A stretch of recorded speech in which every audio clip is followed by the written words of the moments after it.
I've suffered from epilepsy since birth, and the doctor said that I had a malformation through my mom's umbilical cord, and that is called a tumor, I guess, or malformation.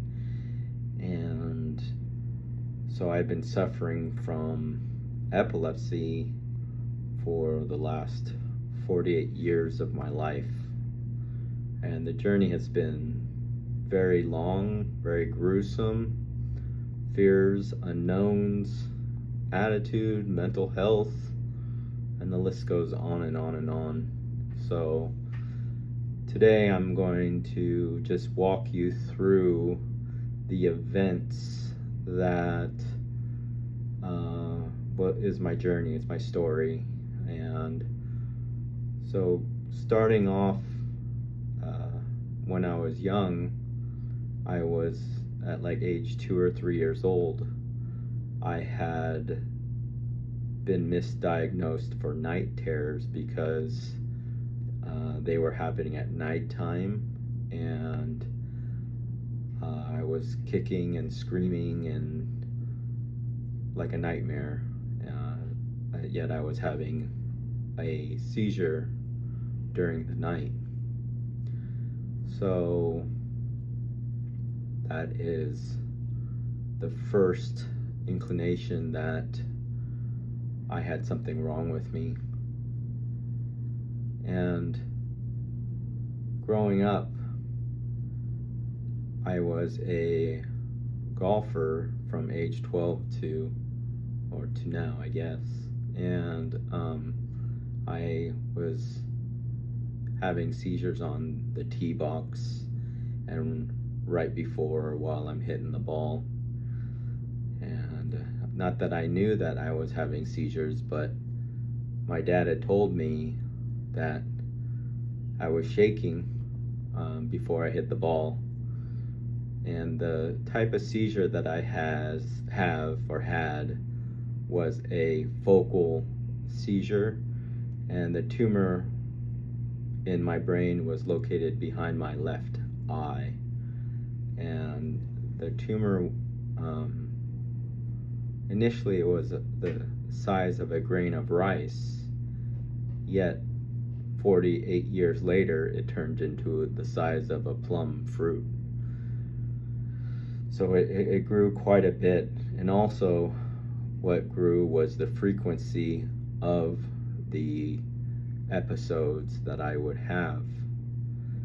I don't remember what frequency it was when I was young, but I know that later on, like from age 33 to 48, they were happening every 3 or 4 hours. And I felt like I just didn't know when they were going to happen because they were just so scary. And the second misdiagnosis was I went to a psychiatrist here in Newport Beach and in Irvine, and they had said that I had schizophrenia. So therefore they prescribed me Seroquel, which is a very sedative drug, where I gained a lot of weight and I slept a lot, like a lot. And I was having signs of depression. Speaking of depression, I often thought of suicide, and I attempted suicide about 3 times in my life. The last one, I had overdosed on pills and felt like God was telling me it's not your time. So I didn't really believe in God prior to the surgery, and now I do, because for whatever reason he had me live, and he told me that if I was going to live on this earth or in time or whatever the whole spectrum is not to waste it. You know, every day is a blessing. Be grateful for everything, and so that's what I am now. When the moment that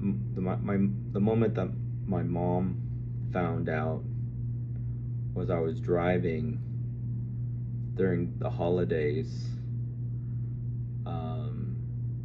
in the year of 2020 December, and we had been going to our normal holiday family party about an hour and a half away, and I had driven, and I had a seizure while driving, and I had many seizures while driving thinking back, and I've never had an accident, but that was the first time that my mom had noticed that I was having an episode while driving.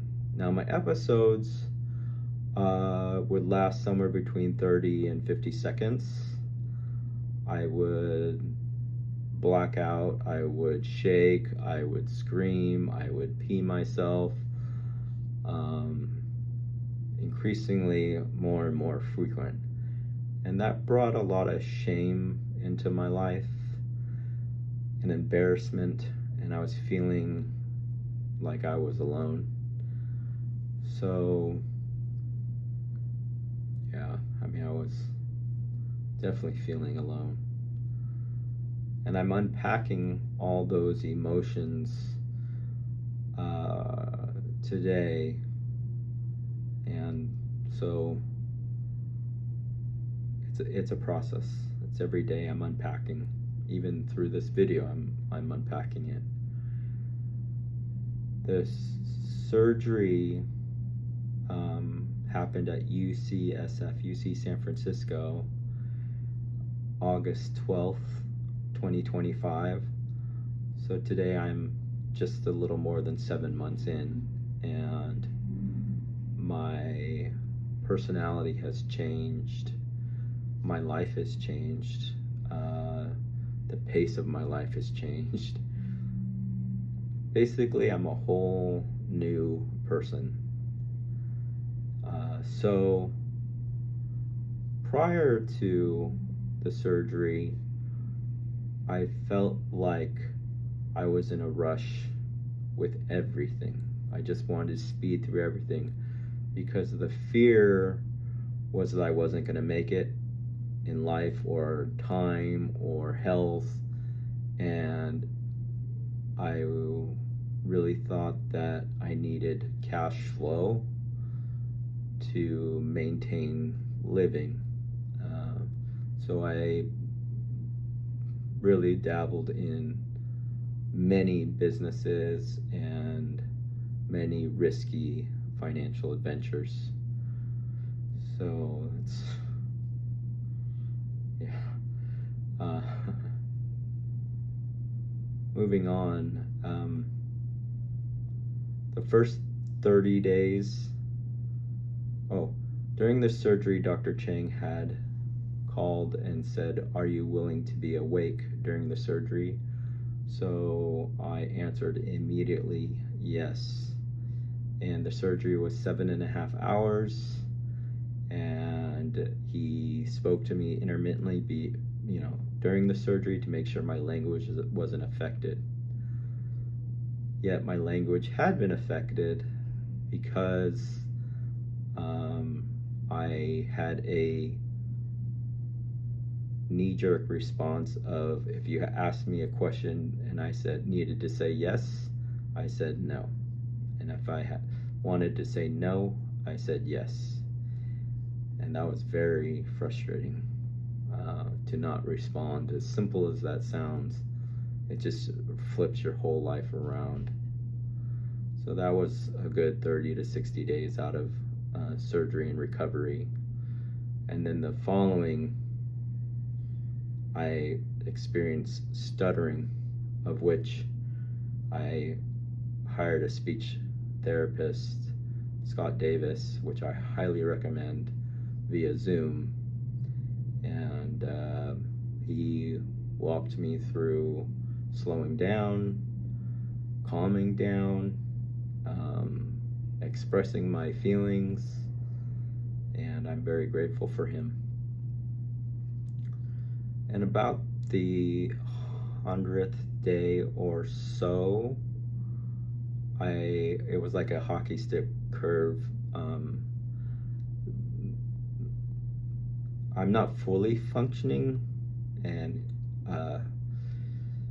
my brain's not fully repaired yet, but I'm 7 months now, but it's like a hockey stick where the curve is really accelerating, and it'll continue to accelerate for the next till a year or whatever it is.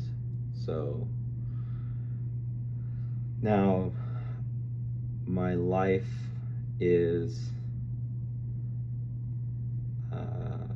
committing to others with epilepsy, and if I just help one, I've done my job. And that being said, I've committed to holding retreats in Joshua Tree at a very, very nice house, and they will happen monthly. And I only can hold like 2 or 3 families, and so the curriculum is, we'll do Integratron, which is healing sound bowls that replicate the earth sounds. We will go to Joshua Tree National Park. We will go to Pioneer Town, the Old Western, and we will just build community and support. And really, for lack of needs, I just feel like I know what the needs are, since I wish I would have been able to have access to these retreats. So that is my new God's whatever he told me. And then in terms of my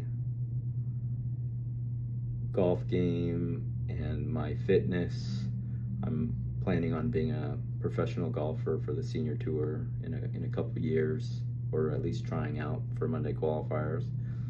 And I'm in the gym every day at Equinox, Huntington Beach. And so, oh yeah, and I had always been around 225 pounds, and post-surgery, now 7 months, I'm 170 pounds. So I've lost such a lot of weight, and people have noticed that I've lost the weight, so that's been a very rewarding thing for me. Anyway, follow me for more. You can go to my website, www.michaelcraig.co, or you can call me on my cell phone, area code 415-272-5656. And God bless.